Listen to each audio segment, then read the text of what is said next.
தீர்மானம் எண் 1 கடந்த 18/4/25 அன்று நமது மாவட்டம் பொன்னேரி தொகுதிக்கு வருகை தந்து நமது மாவட்டத்திற்கு பெருமை சேர்த்த கழக தலைவர் மாண்புமிகு தமிழக முதல்வருக்கு கிழக்கு மாவட்ட திராவிட முன்னேற்ற கழகம் மனமார்ந்த நன்றியை தெரிவித்துக் கொள்கிறது. தீர்மானம் எண் 2 தமிழகத்திற்கு எதிராகவும் தமிழகத்தின் நலன் சார்ந்த விஷயங்களில் கோப்புகளை கிளப்பி போட்ட ஒன்றிய அரசின் ஏவலான செயல்பட்டு கொண்டிருந்த ஆளுநர் RN ரவி அவர்களுக்கு எதிராக சிறப்புமிக்க உச்சநீதிமன்ற தீர்ப்பினை பெற்று பல்கலைக்கழகங்களின் வேந்தராகவும் இத்தீர்ப்பின் மூலம் இந்தியாவின் அனைத்து மாநிலங்களுக்கும் முன்னோடி மாநிலமாகவும் சிறந்த முதல்வராகவும் விளங்கும் கழக தலைவர் அவர்களுக்கு இச்செயற்குழு பாராட்டுகளை தெரிவித்துக் கொள்கிறது. தீர்மானம் எண் 3 இந்தியாவிற்கு ரோல் மாடல் முதல்வர் 4 ஆண்டுகளை நிறைவு செய்து 5வது ஆண்டில் அடியெடுத்து வைக்கும் திராவிட மாடல் அரசின் மக்களின் மகத்தான பேரன்பை பெற்ற முதலமைச்சராகவும் இந்தியாவிற்கே ரோல் மாடலாக தமிழ்நாட்டின் தனி பெரும் தலைவராகவும் திகழும் கழக தலைவர் முதலமைச்சர் அவர்களுக்கு இந்த மாவட்ட கழகம் இச்செயற்குழு மூலம் வாழ்த்துக்களை தெரிவித்துக் கொள்கிறது.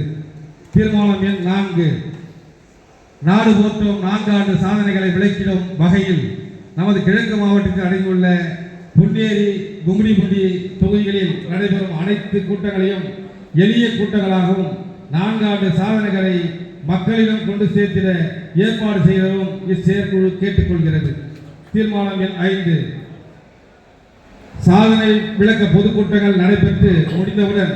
நகர பேரூர் ஒன்றிய அளவில் பூத் கமிட்டி கூட்டங்களை நடத்திடவும் பூத் கமிட்டி மூலம் மே மாதம் முழுவதும் நமது கழக அரசின் சாதனை விளக்கும் துண்டறிக்கையை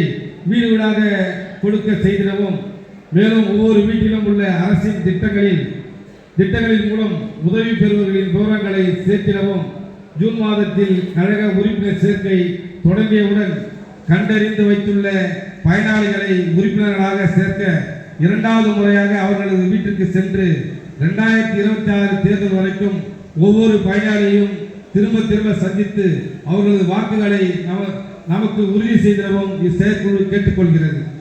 தீர்மானம் எண் 6 நமது கழக தலைவர் மாண்புமிகு முன்னாள் முதல்வர் அவருடைய பிறந்தநாள் விழா ஜூன் 3 அன்று அதை முன்னிட்டும் முத்தமிழர் டாக்டர் கலைஞர் அவர்களின் பிறந்தநாளை கழக கொடியேற்றியும் இனிப்புகள் ஏழை எளியோருக்கு நலத்திட்ட உதவி வழங்கவும் சிறப்பாக கொண்டாடிட வேண்டும் என செயற்குழு கேட்டுக்கொள்கிறது. இந்த அனைத்து தீர்மானங்களை நிறைவேற்றி தருமாறு அன்புடன் கேட்டுக்கொள்கிறேன். இறுதியாக